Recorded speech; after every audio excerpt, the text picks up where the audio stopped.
మన ఏపీ రాష్ట్ర వ్యాప్తంగా ఉన్నటువంటి తల్లులు ఎవరైతే ఉన్నారో వారందరికీ కూడా మన ఏపీ కూటమి ప్రభుత్వం మన ఆంధ్రప్రదేశ్ రాష్ట్ర వ్యాప్తంగా ఉన్నటువంటి తల్లులందరికీ కూడా ఎంతగానో ఎదురు చూస్తున్నటువంటి తల్లికి వందనం పథకానికి సంబంధించి ఏపీ ప్రభుత్వం మరొక అప్డేట్ అయితే తీసుకొని రావడం అయితే జరిగిందన్నమాట.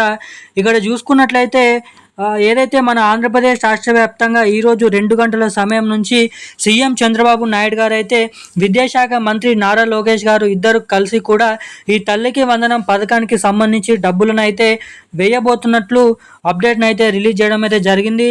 మరి ఒక్కొక్కరికి కూడా 13,000 రూపాయల చొప్పున వేస్తామని ముందుగానైతే చెప్తున్నారు.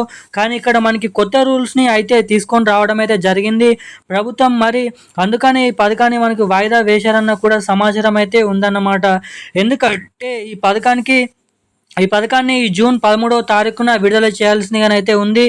కానీ ఇక్కడ జూన్ 13వ తారీఖున ఈ పథకాన్ని విడుదల చేయకుండా జూలై నెలకు వాయిదా వేయడం అయితే జరిగిందన్నమాట. ఇక రాష్ట్ర వ్యాప్తంగా మనకు ఈ తల్లికి వందనం పథకానికి సంబంధించి కూటమి ప్రభుత్వం కొన్ని కొత్త రూల్స్ను అయితే తీసుకొచ్చింది. ఇప్పుడు ఈ కొత్త రూల్స్ ప్రకారం ఎవరైతే రాష్ట్ర వ్యాప్తంగా అర్హత కలిగి ఉన్నటువంటి మనకి తల్లికి వందనం పథకం కోసం, అమ్మఒడి పథకం కోసం ఎదురు చూస్తున్నటువంటి తల్లులు ఉన్నారో వారందరూ కూడా ఖచ్చితంగా ఈ కొత్త రూల్స్ తెలుసుకొని దాని ప్రకారం మీరైతే గనక అప్డేట్గానైతే ఉంటే మాత్రమే మీ ఖాతాల్లోకి తల్లికి వందనం పథకానికి సంబంధించి డబ్బులను అయితే నేరుగా మీ అకౌంట్లోకి అయితే జమ చేయడం అయితే జరుగుతుంది అన్నమాట. మరి కొత్త రూల్స్ ఏంటో ఈ వీడియోలో అయితే తెలుసుకుందాము. అంతకంటే ముందు వీడియోను చూసినటువంటి ప్రతి ఒక్కరు వీడియోని లైక్ చేయండి, ఛానల్ని సబ్స్క్రైబ్ చేసుకోండి, వీలైనంత మందికి వీడియోని అయితే షేర్ చేయండి. చాలామంది వీడియోని చూస్తున్నారు కానీ లైక్ చేయడం లేదు, ఛానల్ని సబ్స్క్రైబ్ చేసుకోవడం లేదన్నమాట.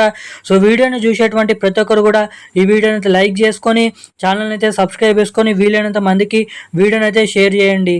ఇక మనం ఏమాత్రం లేట్ చేయకుండా వీడియోలోకి అయితే వెళ్ళిపోదాము.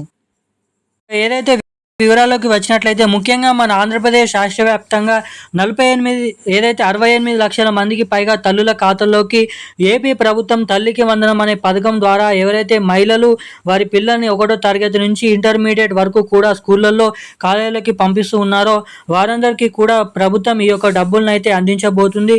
ఇక్కడ ఒక పిల్లాడు ఉంటే అంటే 1వ తరగతిలో చదువుతున్నటువంటి వారి నుంచి ఇంటర్ సెకండ్ ఇయర్ వరకు కూడా డబ్బులను అయితే వస్తాయి. కాబట్టి ఇక్కడ మీకు 2 పిల్లలు చదువుతూ ఉంటే 2 పిల్లలకు వస్తుంది, 3 పిల్లలు చదువుతుంటే 3 పిల్లలకు వస్తుంది, 4 పిల్లలు ఉంటే 4 పిల్లలకు అయితే వస్తుందన్నమాట. ఇక ఈ డబ్బులు ఈ విధంగా ఒక్కొక్కరికి 13,000 రూపాయల చొప్పున వస్తాయి. ఆల్రెడీ గత ఏడాది ప్రభుత్వం డబ్బులు వేసింది. ఈ గత ఏడాదిలో కూడా చాలా మందికి డబ్బులు అనేది పడ్డాయి అన్నమాట. ఈ పథకానికి సంబంధించి ప్రతి ఒక్కరు కూడా ఈ విషయాన్ని దృష్టిలో పెట్టుకొని తల్లికి వందనం పథకం ద్వారా మీరు లబ్ధి పొందాలంటే ఖచ్చితంగా ఈ అప్డేట్స్ అన్నీ కూడా చేసుకొని ఉండాలి.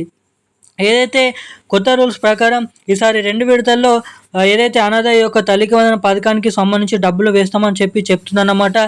సో ఎటువంటి అప్డేట్స్ అనేది చేసుకోవాలనుకుంటే మీరు తప్పకుండా మీరైతే అర్హతలు కలిగి ఉండాలి, తల్లులు అయితే కలిగి ఉండాలి, అయి ఉండాలి. అదేవిధంగా దీంతో పాటుగా ఏదైతే మీరు ఇచ్చినటువంటి బ్యాంక్ ఖాతా అనేది రన్నింగ్లో ఉండాలి. EKYC updates, NPCI link updates ఎప్పటికప్పుడు చేయించుకొని అప్డేట్గానైతే ఉండాలి. ఎవరైతే ఈ అప్డేట్స్ అనేది చేసుకొని ఉంటారో వారు మాత్రమే అర్హులు. అదేవిధంగా తల్లికి వందనం .in వెబ్సైట్లోకి వెళ్ళి మీ డీటెయిల్స్ ఎంటర్ చేసి అక్కడ మీ ఖాతా ఆ లిస్ట్లో మీ పేర్లు ఉంటేనే మీ పథకానికి అయితే అర్హులు అన్నమాట. ఇక ఈ జూలై నెల మొదటి వారం నుంచి తల్లుల ఖాతాల్లోకి 13,000 రూపాయల చొప్పున ఒక్కొక్క ఏదైతే విద్యార్థికి డబ్బులను అయితే తల్లుల ఖాతాల్లోకి అయితే వేయబోతుంది అన్నమాట. ఈ రోజున లేటెస్ట్ అప్డేట్స్ అయితే ఇవి. Thank you guys.